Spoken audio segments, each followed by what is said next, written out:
Bismillahirrahmanirrahim. Assalamualaikum warahmatullahi wabarakatuh.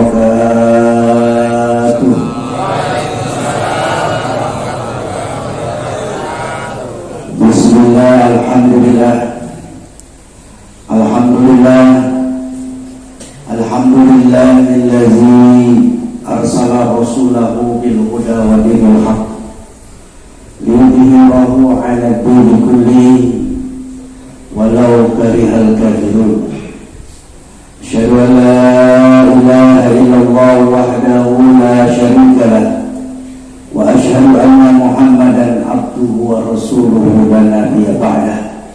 Allahumma shalli wa sallim wa barik ala sayyidina wa habibina wa syafi'ina wa qurrati a'yunina wa maulana Muhammadin wa ala alihi wa ashabihi wa man tabi'ahu ila yaumiddin, amma ba'du. Ya ibadallah, ittaqullaha haqqa tuqatih wa la tamutunna illa wa antum muslimun. Sadaqallahul azim wa sadaqa rasulillahil karim. Wa nahnu insyaallah minasyakirin walhamdulillahi rabbil alamin. Saudara-saudara yang dirahmati oleh Allah Subhanahu wa taala, puji syukur kepada Allah Subhanahu wa taala pada pagi yang penuh dengan berkah Allah, pagi yang penuh dengan hasanah Allah. Pada hari ini kita masih diberi kesempatan untuk melihat dunia ini. Kita masih diberikan kesempatan oleh Allah untuk hidup di muka bumi ini. Suatu saat kita akan bangun, kita sudah ada di alam yang berbeda. Nah, maka dari itulah syukur lagi dan lagi, mumpung. Kalau orang Betawi bilang aji mumpung, kita masih diberikan oleh Allah, maka kita manfaatin apa yang dikasih oleh Allah Subhanahu wa taala. Umur panjang ini kita manfaatin untuk mencari bekal sebanyak-banyaknya. Kita cari bekal sebanyak-banyaknya untuk nanti bekal kita ketika berhadapan dengan Allah. Kita mau pergi ke Pontianak, maka harus bawa bekal. Jangan kemerawaan, kata orang-orang. Jangan kemerawaan, pergi ke Pontianak, tak bawa apa-apa. Sampai sono selap juga. Jadi gembel nanti. Kita bawa uang, bawa makanan. Coba kalau pergi, paling enak pergi dengan ibu-ibu. Kalau pergi dengan ibu-ibu tu kemana-mana bawa makanannya banyak. Ada telur, ada ayam, Masya Allah. Karena harus siap. Kita persiapan mau melaksanakan perjalanan. Maka siapkan bekalmu. Apalagi kita ini dalam perjalanan kita menuju kampung akhirat, kita siapin. Kita siapin apa yang mau kita bawa nanti, apa yang mau kita pertanggungjawabkan di hadapan Allah, dan apa yang mau kita jawab. Bayangkan, apa yang mau kita jawab di hadapan Allah Subhanahu wa taala. Nah, makanya tempat ini ketepatan pada kita masih di bulan Rajab, di mana bulan ini baginda Nabi sallallahu alaihi wasallam di Isra wal Mi'raj. Perjalanan baginda Nabi sallallahu alaihi wasallam dari Masjidil Haram kemudian ke Masjidil Aqsa, kemudian sampai ke langit 1, 2, 3, 4, 5 sampai ke 7 sampai kepada Sidrah Muntaha. Ini bukan akal. Kalau kita ngomong akal, nggak masuk akal. Makanya ketika Rasulullah turun dari Isra Mi'raj, orang-orang kafir Quraisy mengatakan, kau gila Muhammad, ngayal, halu. Mana ada orang perjalanan dari Masjidil Haram sampai ke langit 7 cuma semalam. Nggak masuk akal.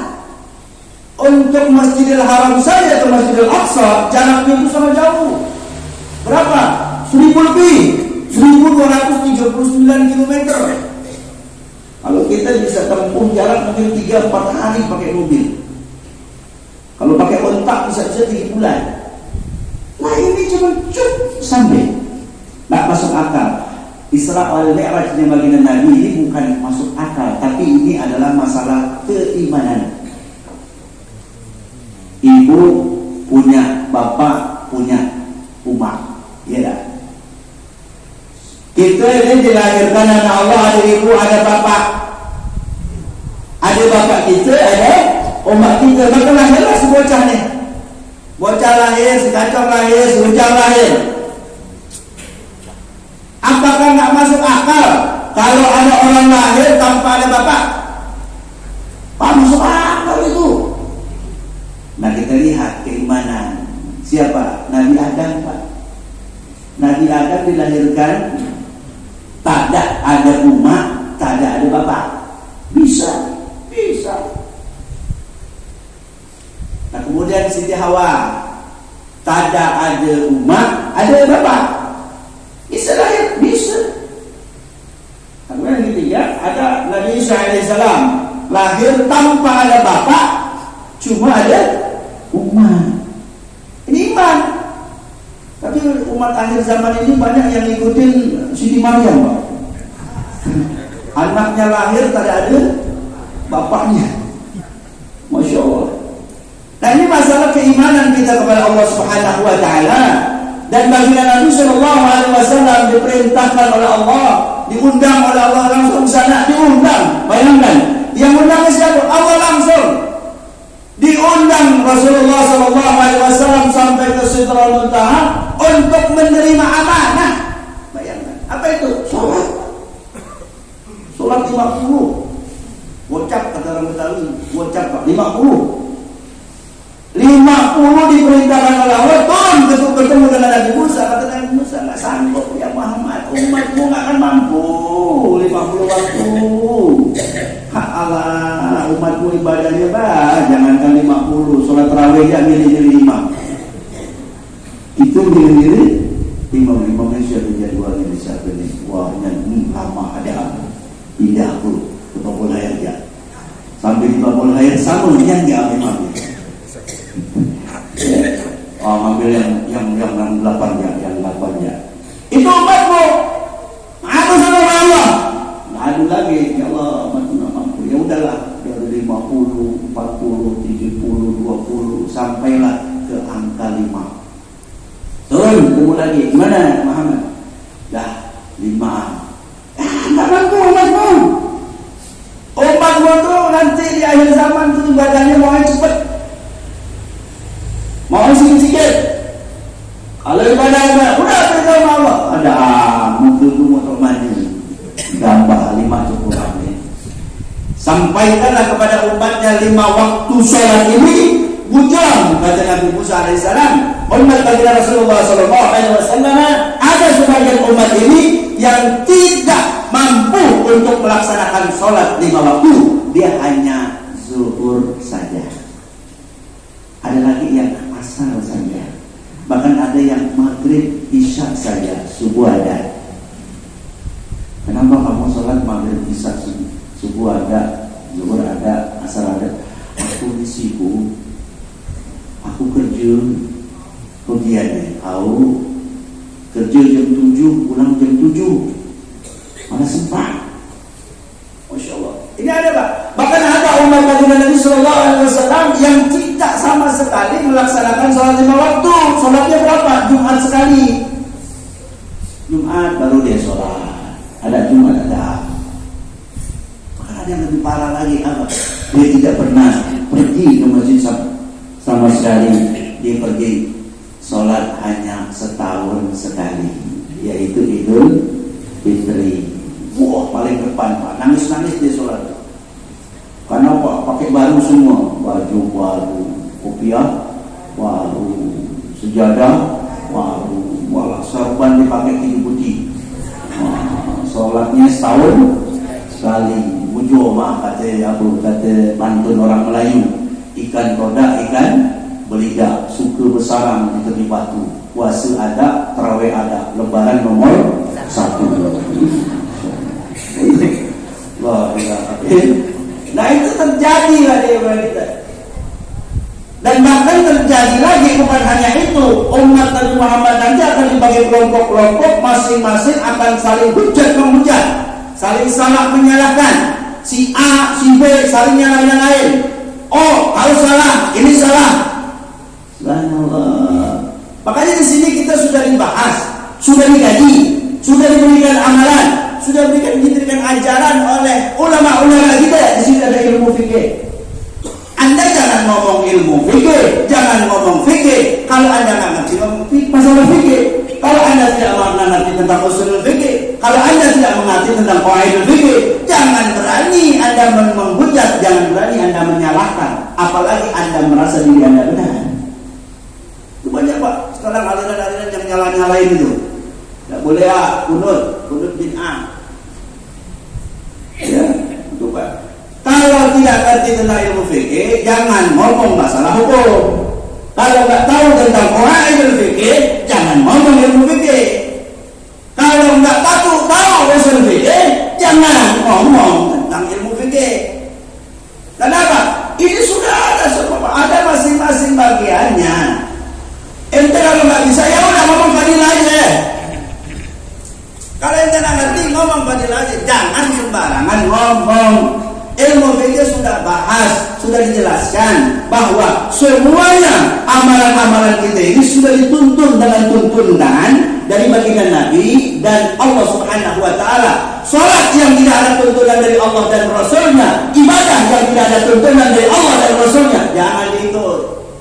Ustaz siapapun kalau dia itu melenceng dari Al-Quran dan As-Sunnah, jangan ikut. Kan begitu, selesai. Enak.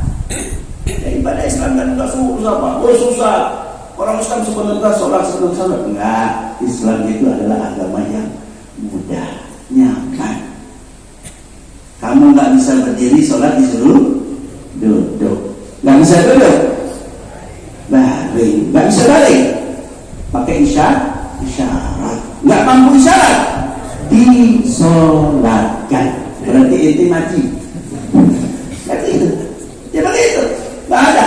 Tidak ada Bu, sholat itu dispensasi. Oh, nggak apa-apa, saya sedang sakit, tak apa saya sholat, nggak bisa. Oh, saya dalam perjalanan, nggak apa saya nggak sholat, tidak bisa. Oh, saya sedang sibuk dengan pekerjaan saya tidak sholat, nggak bisa. Sholat itu adalah amalan ibadah yang tidak ada halangan apapun dan tidak ada alasan apapun. Semuanya wajib untuk melaksanakan ibadah sholat. Anda sakit pun wajib untuk melaksanakan ibadah sholat. Apalagi cuma perkawinan. Ini gara-gara anaknya kawin, nikah, acaranya undangan bebas di Hotel Aston. Lalu tak ada sholat, terakhir 13. Allahu Akbar. Tanya Pak Ustaz gimana nih? Saya mau sholat ini gimana? Nanti dijelaskan oleh Ustaznya. Mari ibu bapak kita berdoa kepada Allah Subhanahu wa taala. Mudah-mudahan kita semua diberikan kekuatan oleh Allah. Mudah-mudahan kita dijaga amal ibadah kita oleh Allah Subhanahu wa taala. Mudah-mudahan kita semua diberikan oleh Allah Subhanahu wa taala pemahaman ilmu sehingga kita melaksanakan ibadah berdasarkan ilmu dan berdasarkan hadis baginda Nabi sallallahu alaihi wasallam, tidak ngawur daripada ibadah kita. Dan kita berdoa kepada Allah, mudah-mudahan ibu, bapak semuanya diberikan sehat selalu oleh Allah Subhanahu wa taala, dipanjangkan umurnya, dimudahkan rezekinya, dan saudara-saudara, orang tua kita, datuk, nenek, kakek kita yang telah meninggal dunia, mudah-mudahan diampuni dosa-dosanya oleh Allah Subhanahu wa taala. Diterima segala amal ibadahnya oleh Allah Subhanahu wa taala. Allahumma ya muyassir kulli asir wa ya jabir kulli kasir wa ya sahib kulli farid wa ya mughni kulli qadir yasir alaina kulli azim wa taysir alayka yasir. Allahumma ya man la yahtaju lil bayan wa tafsir rahmatika ya arhamar rahimin. Allahumma hadina wa hadina wa jana sababan liman ihtada. Allahumma ighfir lahum warhamhum wa afihim wa afwanhum wa akrim nuzulahum wa wasi' manakhalahum wa tilhum daran khair min barihim wa alam khair min alim ya arhamar rahimin. Allahumma nawwir qabrahum bi nuri hidayati Muhammadin sallallahu alaihi wasallam. Allahumma anzil rahmah wa maghfiratan wa syafa'ah lahum wa ila ahli kubur min ahli la ilaha illallah Muhammad Rasulullah sallallahu alaihi wasallam. Rabbana alayka tawakkalna wa ilayka anabna wa ilayka al-masir. Rabbana atina